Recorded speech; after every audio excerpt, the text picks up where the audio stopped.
Bullmastiff by Alexander Bromley. It harkens back to the golden era of powerlifting and the AMRAP system that Doug Young popularized. Monday, Tuesday, Thursday, Friday, you got your squat, bench, deadlift, overhead press on the base phase. This is going to be 3 waves done for 3 weeks each. It's an excellently planned program with the right drop in volume at the right times as intensity is increasing.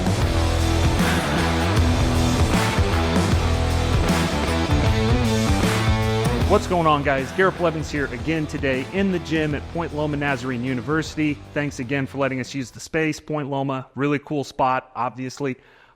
Excited to talk about the program I'm reviewing today. I've been taking a close look at Alexander Bromley's works. Now, if you haven't heard of him, which you probably already have, he's blown up on YouTube. Super smart guy, excellent programming, tremendous track record of coaching behind him, as well as his own athletic prowess as a strongman with well over a decade of experience in the sport and training.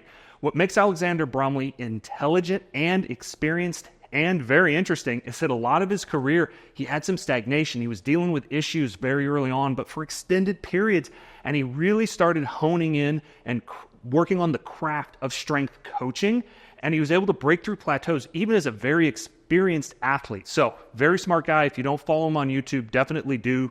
Now, we're going to be talking about his program, Bullmastiff, one of his most popular programs. And this is a really cool one because it harkens back to the golden era of powerlifting and the AMRAP system that Doug Young popularized. Now, if you don't know who Doug Young is, he's older. It was before the internet. He may have missed out. Dude was jacked. Absolutely phenomenal lifter, very strong, but he loved to use AMRAPs and the performance of that AMRAP to inform the weight progressions, basically how far up in intensity he was going to move week to week. And this is a really good way of autoregulation to not grind your CNS into the ground. Instead of focusing on volume, he made sure that he could handle the intensity because the AMRAP, if you're succeeding in it, tells you that you had a lower relative intensity to the sets leading up to it. And I'll get into that in a minute.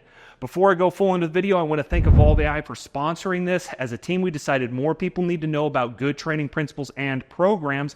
So again, if you haven't heard of Evolve AI, we're an AI company. We take fitness coaches and put their minds into apps. Evolve AI is built around my coaching system, my ways of thinking, and I'm very excited to bring that as well as the ongoing developments. As I learn, we inform the system, so hopefully it's getting better all the time. But if you're interested in a free template, I want to talk to you about one of the best ones that's out there right now. So without further ado, Bullmastiff by Alexander Bromley. 4 days per week is what he advises. Obviously, you can shift this around. Bromley's a really humble guy, and he knows that you're going to take his programs and move them around a little bit. Make it work for you. That's the point. That's the whole point of a template, isn't to like glorify the template, put it on a pedestal. If you change one little thing, it's no longer the program. Alex will tell you the same thing. That's baloney. This is meant to be moved around, and this is nothing proprietary. It's all been done before, but I love the way that Alex has put this together in a unique combination. So, Monday, Tuesday, Thursday, Friday, you got your squat, bench, deadlift, overhead press on the base phase. So these are going to be done for waves. This is going to be 3 waves done for 3 weeks each. That's supposed to be followed up by the peak phase, where you can tell you're going to have less accessory work for that isolation movement stuff, and you're going to have more main movements in the peaking phase. That's because you're getting more specific with your exercises, which is the first thing that Bromley has nailed. You need to get more specific, and you should have more barbell volume in your program as you get closer to peak out. At the beginning, you want to build the base, hence the name. But once you get further and closer to when you want to have a maximal performance, adding in more barbell movements and moving out some of that isolation volume is an excellent idea. And during this time, you're also bringing your volume down through a decrease in reps and an increase in relative intensity. Again, more on that soon. So that's the basic layout of the weeks. Now, I mentioned the Doug Young style AMRAP progression, and this is important to get down. It's not just, hey, add 5 pounds, add 10 pounds. Maybe that's right, maybe that's wrong. Oh, get your micro plates out, load. No, it's way more granular than that. Here's how it works. You're going to add 1% to your 1 rep max that you're using, whether it's a training max or whatever, who cares? You're going to add 1% for every rep above your baseline. So let's say you have a 500 rep, 1 rep max for squat, and you're doing a protocol. It's 4 sets of 6 plus, meaning you do 3 sets of 6, and the last set is a set of 6, but it's a 6 plus. It's an AMRAP. You're supposed to rep that out. So if you're doing that with 70% of 500, you're doing 350. And let's say you did 350, set of 6, set of 6, set of 6, a little bit of a curse number there. Sorry about that. Didn't plan that out. But on your AMRAP, you get 11 reps. Well, that's 5 reps over your baseline. So you would multiply the 1 rep max you're using by 105% to get 525. And then the next week, you're not going to change the intensity. You're just going to do 70% of that new max, which would be around 370. And, if you had gotten less than 11 reps, you wouldn't increase your max as much. And if you got less, you might even drop it down a little bit if you failed your 4th set to get 6. Now, here's the progressions that are going to be used, but that AMRAP Doug Young style is going to be throughout all of this. So remember that, or else the rest of the video won't make sense. Pretty fancy high-tech stuff we got going on here with a 2-sided whiteboard we can swap. Here's how the base phase lays out. You've got your main movements, that's the squat, bench, deadlift, and overhead press.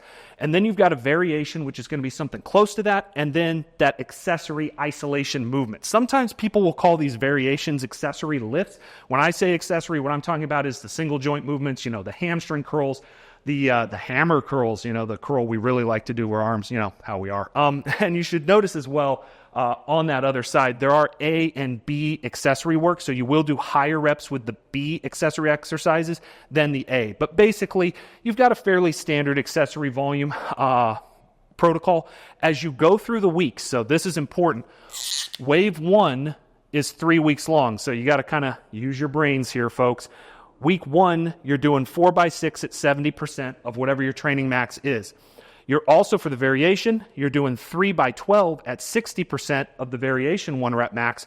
And then for the accessory work, you're doing 2x10 for the A movements, 2x15 for the B movements. When you move to week 2, everything steps down. And the first thing you're going to notice about this is as you look through these progressions, your volume is staying static here. Because of the Doug Young AMRAP style, your intensity is going to be increasing. Even though it's 70 for all of those weeks, you're going to be using, hopefully, a higher training max. Also, you're going to drop down, or you're going to increase rather, as you go down through the weeks, you're increasing the number of sets you're doing, so you're volumizing your program. And by the end of this wave, you'll have really increased how many sets you're doing, and your total volume is going up, even though you're also increasing your intensity. But the way it's laid out, because you have to earn the intensity increases, and because the stepping up is really just a set here or a set there, you're going to be able to do this sustainably. I really like how this is planned out. Now, as you move from wave 1 to wave 2 to wave 3, as you can see, there's just kind of a general decreasing in the reps by about 2 reps or 1 rep. Also, the accessory work can fall out in the final phase, or you could just carry over if you wanted to. Again, this is something you can adjust and make work for you. The accessory work is not set in stone. Make it work for you. If you don't want to do 3 or 4 or 5 or 6 exercises afterwards, do 2. That's okay. That doesn't make it not the program. The genius of what's going on here is the AMRAP progression laid over a very low rep main movement and a higher but still barbell-based movement for the most part, variation movement. Now, we move over into the peak phase. Really, we're going to start shedding those isolation movements. You can still use the same protocol progression that you were before, but you're going to have less total movements here. And Alex does advise dropping that entirely during the final wave. Those last 3 weeks, drop all the accessory workout entirely. Now, in terms of the waves here, you're going to start decreasing the number of sets you do because your intensities now are so high. You're almost at 90% all the way through or over it. And since you're increasing your intensity each week, dropping that down is going to be necessary because you exponentially increase your stress when you start going away from working the 70 to 80% range and you start moving towards that 90 plus range. Those sets are really going to hammer you. So the recovery costs are different. You can't just compare set to set. Now, the main movement sets are going to decrease each wave, but then they bump back up so you don't completely detrain. This isn't a strictly linear progression or linear periodization, rather, where you're just going to be dropping volume dramatically or in increasing intensity. There's more waving going on. Hey, hence the name, waves. That's what it means. Now, for the accessory work, you're also going to be waving that down. And the goal here is really to get your body used to this. You've got an amount of volume. You don't want to detrain. But as you're increasing that intensity and getting closer and closer to rep PRs, all-time rep PRs, and new max territory, you're really focusing on that by bringing your volume down.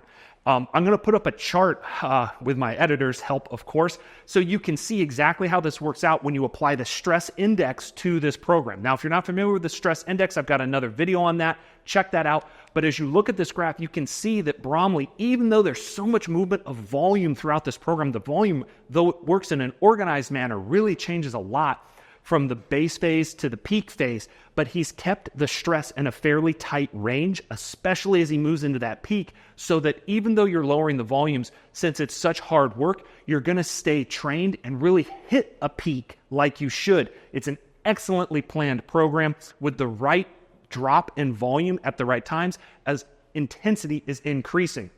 Overall, I would give this like an A tier, S tier, really high marks. It's put together very well. It makes sense.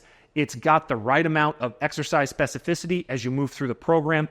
It's handling volume in an interesting way, and it has baked in auto-regulation. Even though it's a template, it's baked into the program, and that's going to help you not overtrain. One of the things, as I've mentioned before with the accessory work, make it your own. If you need to drop out some of the volume to run through this program the first time, the accessory work and those isolation movements are a great place to cut. If you're pressed for time, dropping that out is another great place to cut. But keep the main progressions, whether that's the targeted exercises or developmental exercises of the peak and the base phases, or whether it's the base or the peak with your sets. Focus on that work and keep it in a program. That's going to keep you on the gains. In any case, I hope this video was informative. I hope you learned to love this program the way I have. And where you're at, stay on the gains. Blessings.